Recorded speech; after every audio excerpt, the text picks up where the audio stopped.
Subscribe to Keto and Tea and hit that notification bell. Thank you.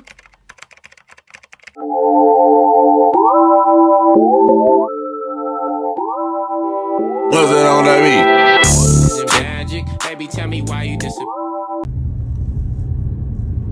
Good morning. Welcome back to another episode of Keto and Tea. I don't ask for much. I simply ask for a thumbs up. Can you thumbs up the video? Come on in. Subscribe to the channel. Turn on your notification bell so every time I upload a video, you can get the message. Good morning, good morning, good morning. Y'all, Mother's Day weekend. Had a ball. Had me a dozen crabs, y'all. And had them things they was steamed. Y'all saw those. I posted a picture on my community wall. I ate all them crabs, y'all, because the meat is light. I tore them down. And then the day before, I know I was up there eating my pork and everything. I had my neck bones and my pig feet, and they were barbecued with some potatoes and everything on the side. I enjoyed this break, y'all. So it was fun. It was fun.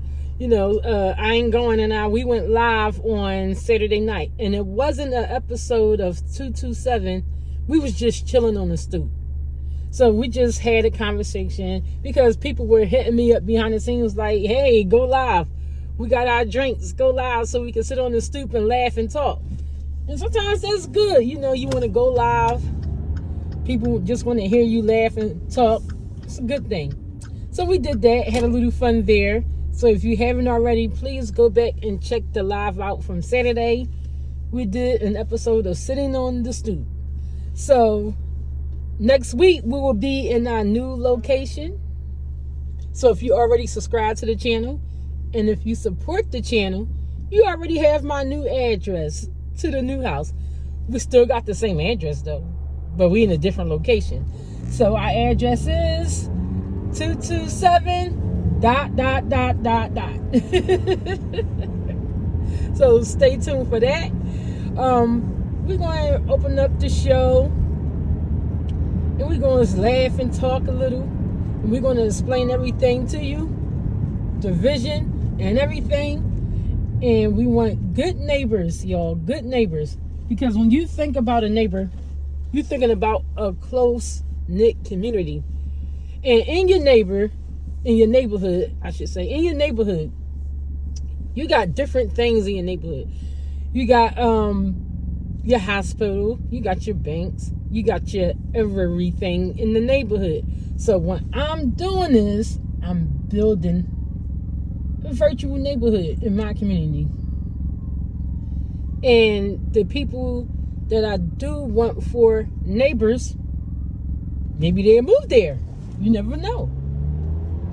The people that I want for neighbors.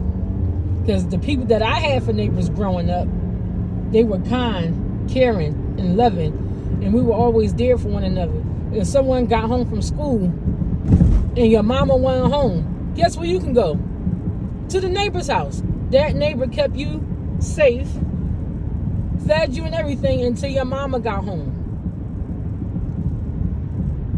That's the type of neighbor I want in my community. Say, for an example, you and your siblings was in there fighting, and your mama not home because she was out taking care of something.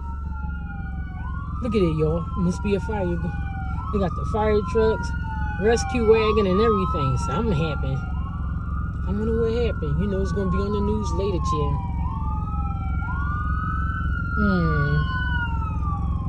See what I'm talking about? But back to what I was saying. What was I saying? Yeah, so when you have a neighbor and your mama went out and then you and your siblings in there fighting, guess what that neighbor did? Came over and got you and your siblings together and straightened everybody out, and you got popped. Those kind of neighbors was allowed to pop you when you got out of line. That's the kind of neighbors I want.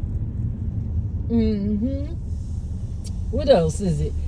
When we struggling in the life, like when we struggling in life, and your neighbors know about it. You brought it to everybody, in the neighborhood. People just know things. They know what you're going through. And when a neighbor is going to church, I'm going to pray for Miss So-and-so. She going through a lot. That's the kind of neighbors I want. You know what I mean?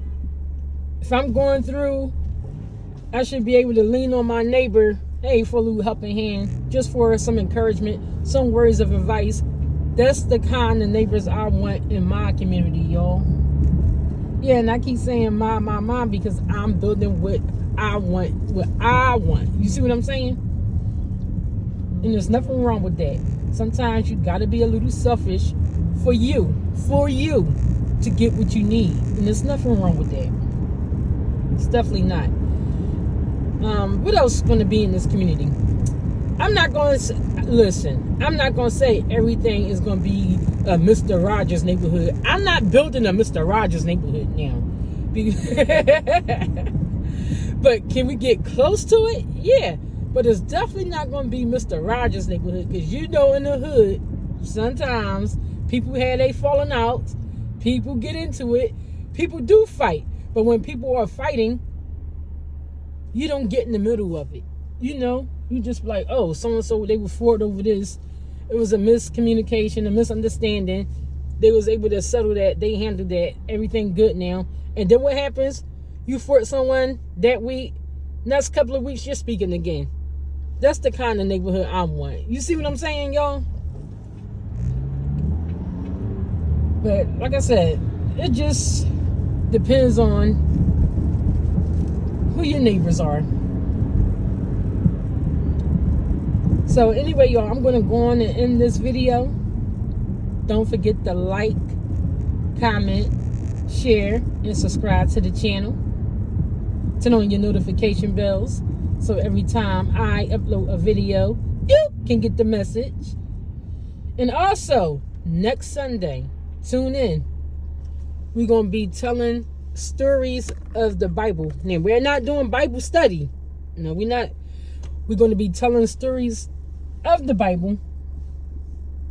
And we're just going to have some fun with it and play around with it just a little bit.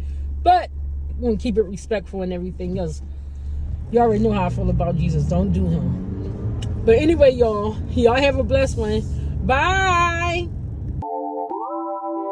What's that on that beat? Feeling like I'm floating to the ceiling, isn't magic. Baby, tell me why you